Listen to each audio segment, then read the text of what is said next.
Lifeguard. Lifeguard. Lifeguard ng ulam. We're having inihaw na bangus. Yes. Yeah.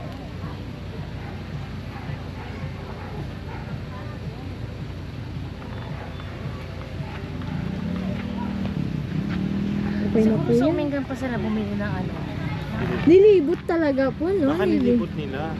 Nag-practice ni literal ang practice. 4.